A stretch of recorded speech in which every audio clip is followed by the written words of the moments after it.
Hi, it's Dr. Parikh. So this is Module 3. The next thing up is the I statement. You may have heard of this before. There's a lot of resources in different places about it. So I want to talk about the basic format. So the most basic format is when you do X, I feel Y. And some versions have an add-on I like, which is instead I'd like you to do Z, because you don't just want to accuse someone of something, you want to give them a way out, kind of offer that path to redemption. You want to focus when you when you do X, focus on a specific behavior. Remember that concept of something that a video camera would record or a tape recorder, you know what I mean, would record. So visual, audio. Don't focus on intentions. And also it's really important to leave out words like always and never, because that is almost always an exaggeration, and it really increases the accusatory feel of the comment. It also can feel more vague and harder for the person to know what to do with. Whereas if you give a specific example, it's a little easier to wrap your head around what happened.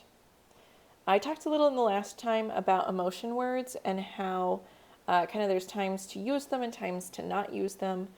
And that was in terms of sort of turning up the intensity of an accusation or a statement.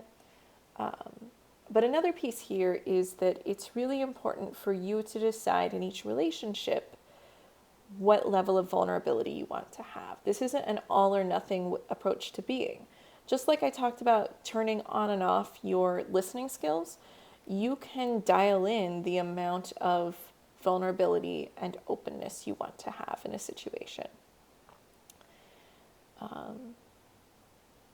Think about how safe you feel in the setting. Think about what professional norms are in the setting. Now you can choose to break norms, but know that that's what you're doing. And know that that may not be that there may be negative consequences of doing that. But say either it's worth the gamble, or if you say, I want to stand up for a problem, I want to make it clear that there's a problem, and I'm willing to personally miss out on promotion opportunities or things like that. When you use I statements, it's one big way to turn down the volume of the blame in the conversation. And it really helps, it invites that productive conversation about your intentions and the consequences. So just because someone didn't mean to hurt you doesn't mean you didn't get hurt. But it helps you explain kind of what's going on in both ways. So often when you say this, the person will say, I didn't mean to make you feel that way. And that's a thing. And it may feel better to hear that, but it doesn't make the pain go away completely. And it certainly doesn't excuse the person from just doing the same thing going forward. If you genuinely think, okay, that changes things enough, it's drastic enough of a change that I can handle it. I can take what they were doing before, I'll interpret it differently, it'll be fine. But for the most part, you still want them to not do the thing that hurt you. And it also gives, particularly that second part, that instead I'd like you to do Z, gives you a chance to talk about what's realistic. The person may say, that doesn't feel fair, or I don't think I know how to do that, or I don't feel comfortable doing that. But it starts the conversation. So emotion words, part of this, this statement is about explaining how someone's behavior affects you. And so finding the right word to explain your emotions is really important. One of the things I like to use are feelings charts. These are something that traditionally have been used by therapists, a lot of school counselors, and people who work with kids use them. And these are a couple of kind of more old school versions of feelings charts. Here, what is it? They're all 3 on this one. So this one I tried to give links to where to find them. Oh, that's not what I wanted to do.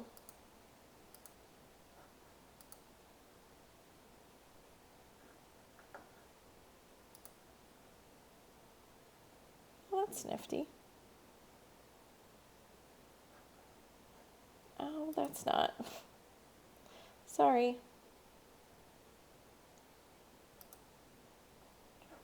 So these are kind of the traditional ones, and you can see some similar, it looks like these are all kind of made off of the same basic version, but they've been updated slightly from version to version. And so they have little faces. Usually they're somewhat neutral. Sometimes some of them have a little more characteristics. And so then you have to kind of look and see if it's diverse enough for the population you work with, that everybody feels represented. But they're different little faces. And you can find the ones, kind of the word. And so these are arranged alphabetically by the words, which means they're essentially random as far as emotions go. With emojis, I mean, emojis are essentially like feelings charts. So a newer thing in the last few years is that you can find a lot of emojis-based feeling charts. And you can see some of them have labels, and some of these are interesting, like invisible. I don't know that I would have gotten that. I don't know that I knew that one even existed. Worthless. Someone was very creative. Some of them don't have labels, and it's just choosing the face, which is helpful somewhat for communication, and maybe it leaves it a little more open. But if you're trying to communicate verbally with someone and you're not wanting to whip out your feeling chart in the middle, it's a little difficult if you don't have a word.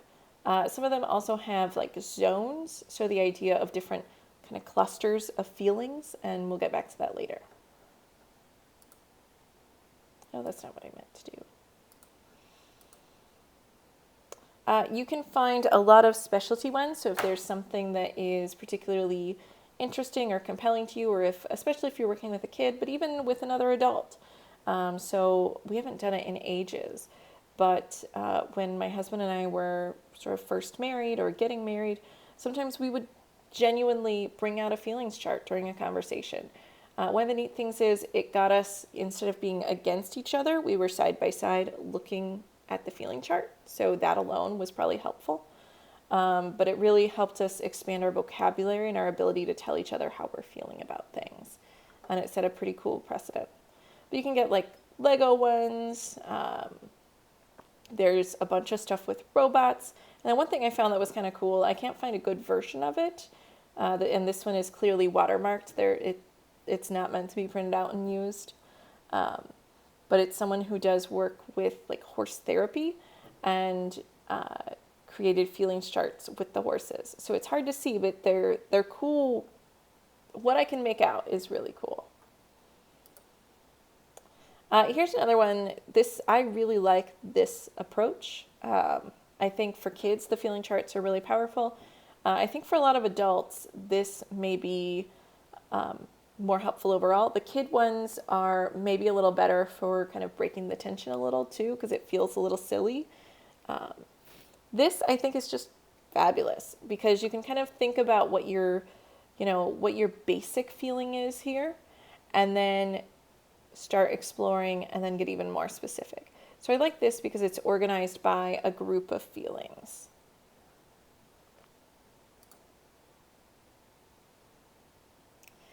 So I statements, I'm going to do a few examples, and I think I have you doing examples in the discussion boards. I'm not sure. Normally we would do some in class. So I am using the example for the ice cream comment. I think it was Lori and Leo.